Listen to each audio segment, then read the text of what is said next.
Hello everyone, and welcome to the Australian Sewing Community's first takeover week. I've got the great honour of being the first to start and to be rolling out our live videos and tutorials and whatever everyone chooses to do in their week.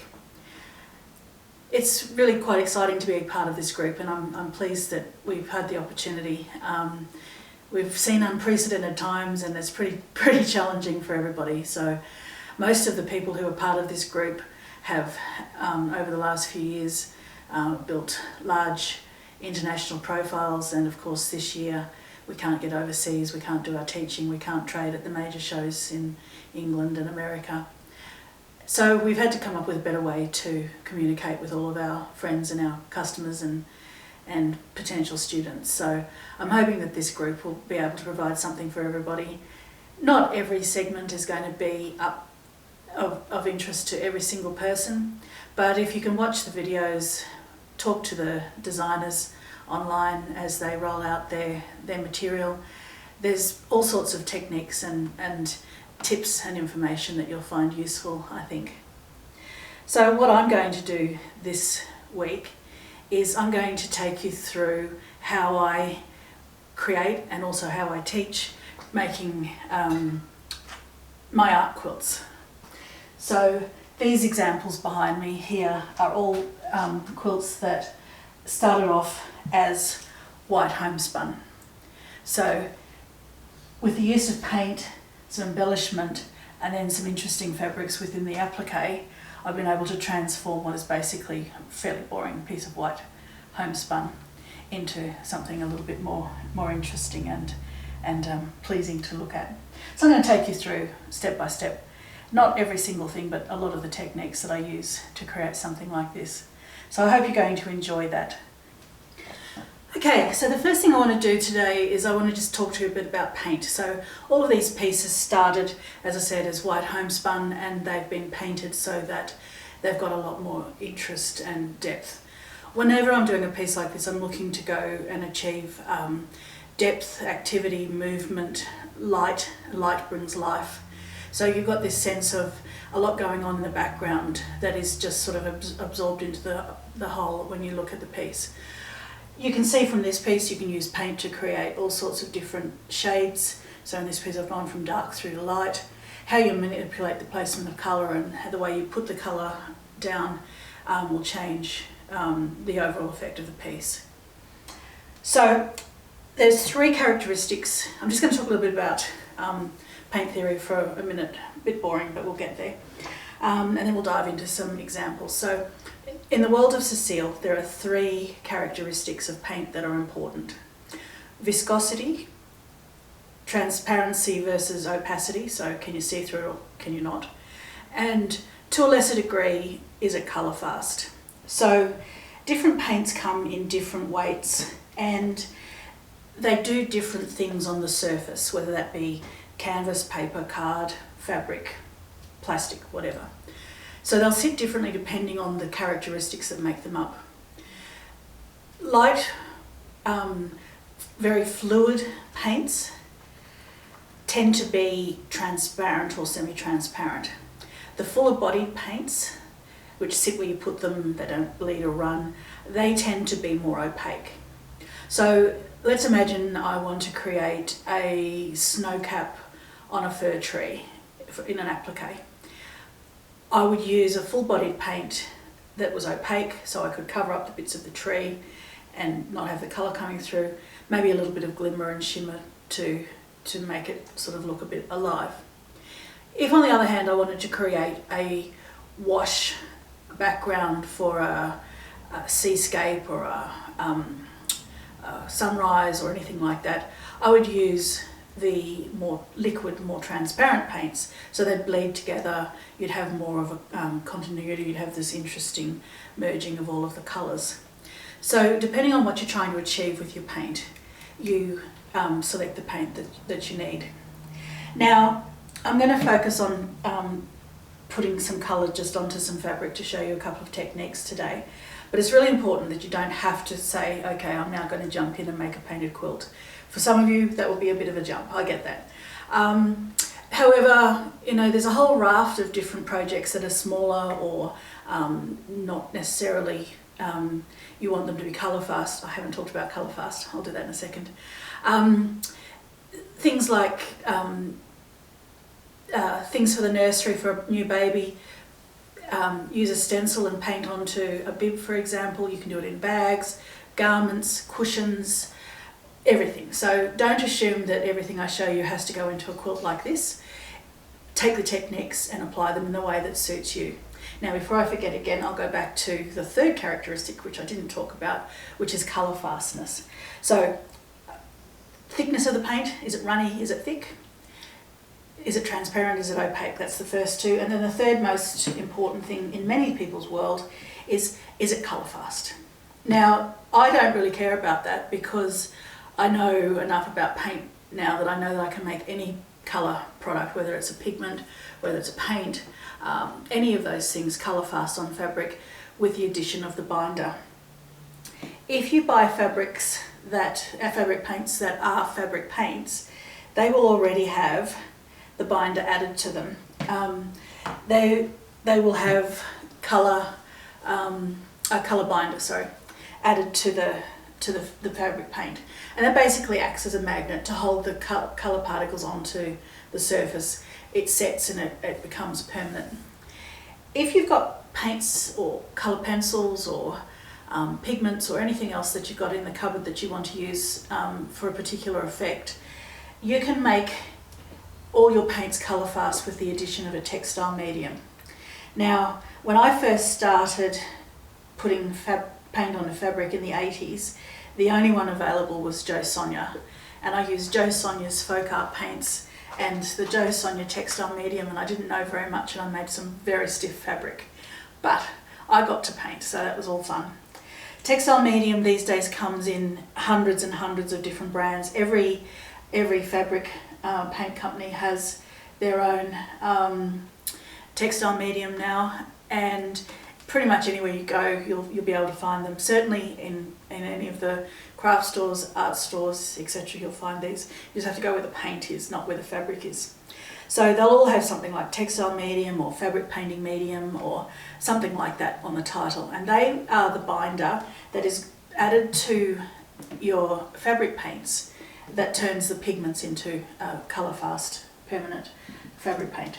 So you might have the perfect colour that you want to use that's been in the cupboard and it's an acrylic paint, or you might want to do something with kids on the school holidays and take their old acrylic, the $2 shop acrylics. You can make them permanent with a textile medium. All the paints I'm using already are textile paints, so they have the medium added, the binder agent is there. All you have to do is let them dry. Now, because we tend to always be in a hurry, we would give them a bit of a heat set with an iron, and that escalates the curing process so that the paints, the water in the paints evaporates out, and the bonding agent, the textile medium and the acrylic platelets all become permanent in your fabric. Once they're fully dry and cured, they're completely colour fast. You can go over with more layers. You can wash the garment or the bag or the quilt or whatever. Okay, so that's the basic theory about what we think about when we're looking at paints and selecting them. Today I'm going to focus on our transparent paints, and I'm just going to show you 3 techniques or 3 different approaches of how you can apply your paint. There's a couple of principles that I'll go through as well on the way. Now, you may have noticed that I got paint on my hands and I used it to clean up my cloth. That's okay. This is going to be very ad hoc with these fabrics. Now, principle number 1 when you're using paints is that if the fabric surface is wet, it will move faster or further than if the fabric surface is dry. So if, for example, I take my dry fabric and I put some paint on it, you're going to see brush strokes. You're going to see where the fabric's sat, because it's going on there, it's drying straight away and it's evaporating out. And that could be fine. Sometimes that's exactly the look you're after.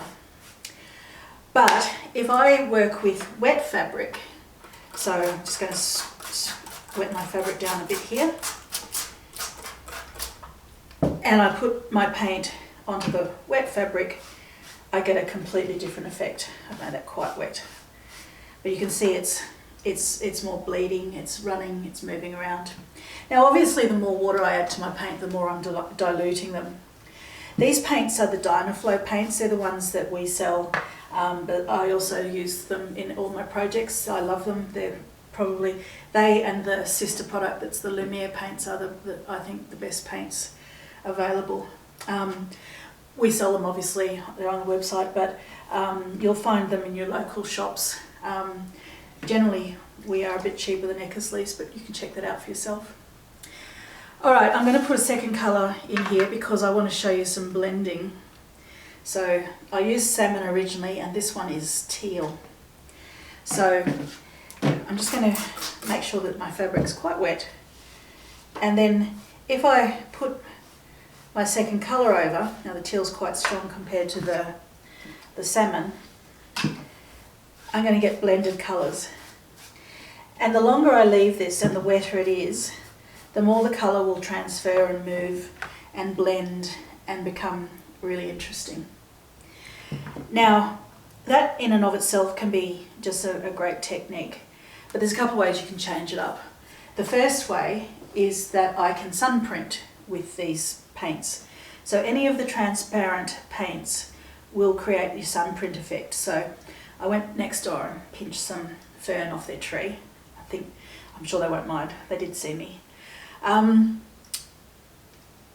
Any object I lay on these while they're wet will transfer into the design.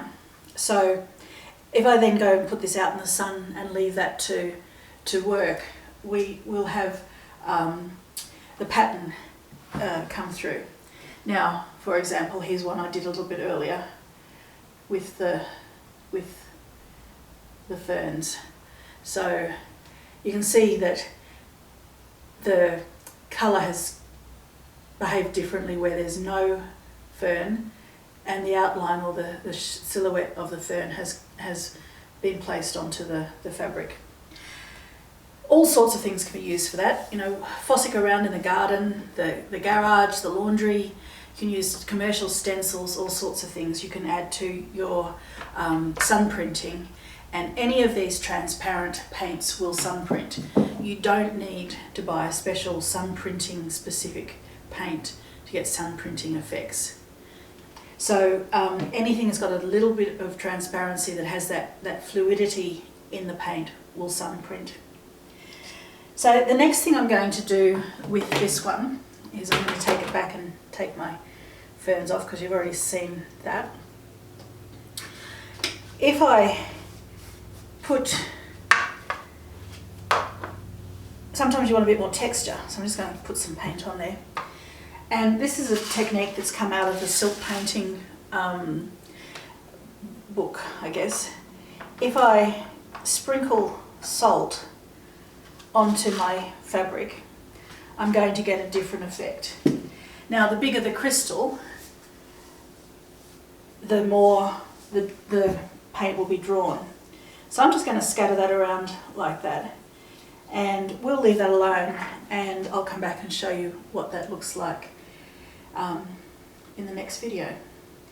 So the salt will be currently drawing out the paint where it's sitting, and it's going to change the texture of how that goes. Now, the next technique is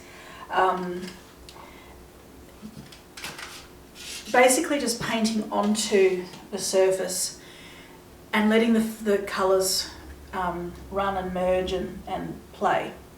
So I've got here a fat quarter of the white homespun, which is going to be the basis of what I'm going to build my art quilt into. So I'm going to start with this square, or the other one that I did earlier, and take this through and build different layers on this as we go. So we're going to be making something about the size of these pieces. So firstly I want to make it wet. So I just get this a bit wet.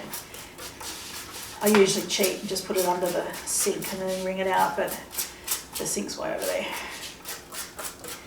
So you don't want it drippy, but you want it wet and damp all the way through so it acts as a carrier for the paint.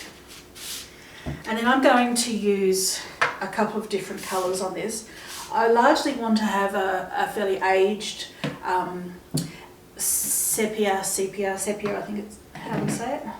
Correct me if you want. Effect on the background for this piece that I have in mind. So I'm going to use these three colours to create a blended piece that's got some interest and some texture and a slightly aged look. Now I'm going to just use this, and I've got my fabric scrunched up in the bowl.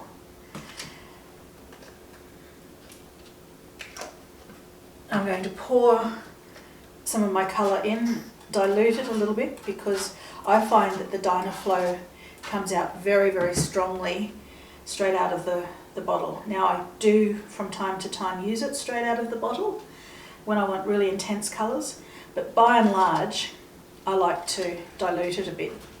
Now you can see that that's starting to spread already because the fabric is quite wet, a little wet, and the wetter I make it, the more the paint will pass through. Because what I'm trying to achieve here is I want to get a really blended effect of the three paints, and I want them to basically just meander along and do whatever they feel like they need to do. I'm not going to put a lot of design into this because I just want the fabrics to bleed and run and colour them as they see fit. And I'm going to let this all dry in the actual bowl, because that's going to give me a whole lot of texture that I'm going to talk to you about tomorrow. So 2 colours on there now. You can start to see that it's going to blend through. You could put gloves on if you wanted. I tend not to, it all washes off. It's non-toxic, won't hurt you. And so I've used the brass and the ecru, and now I'm going to put some of the ochre on this colour, and we'll see what it looks like.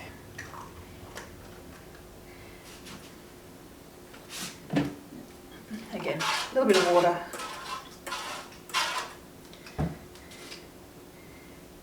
I'm just going to let that all sit through. Now at this stage you have something that looks a bit like this, a bit mottly. So I'm going to make that a little bit wetter so I get the colours all to move a bit more. And then once that's done, we're going to have a fully blended colour that's all bled through, mixed, and it's going to be a very organic, natural, botanical sort of look. If you want something quite constructed, you can do that too.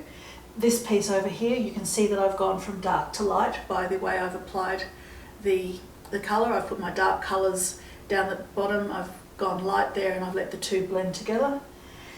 This one also, I've got degrees of the blues, and then through the centre there I've put some purple to make it a bit darker and deeper. Just have to let the dog out, excuse me. Come on. He was locked in the bedroom. Good boy, Baz. Good boy. Okay, so manipulating the colour. Just to finish off, this one was actually a clean-up cloth. I spilt some paint, and I was doing a video like this and I didn't have a lot on my table, like I don't again today. And I just picked up a fat quarter and wiped up the spilt paint and then let it sit. And when I opened it up, it was so fantastic I had to do something with it. Anyway, that's all I'm going to talk to you about today. That's 3 techniques that you can use with the more liquid paints. Tomorrow I want to work you through some of the full-bodied paints, and then we're going to go on to embellishing and layering up and creating different things throughout the week. If you haven't already liked the Facebook page or the Instagram page, please do. Both are at Textile Transitions, Facebook or Instagram. Website is textilestransitions.com.au. I'll be sitting and paying attention as this video goes live, so you can ask questions, you can talk to me, and then as we go through the week, I hope that you'll enjoy this particular series. Thanks for your time, and I'll see you shortly.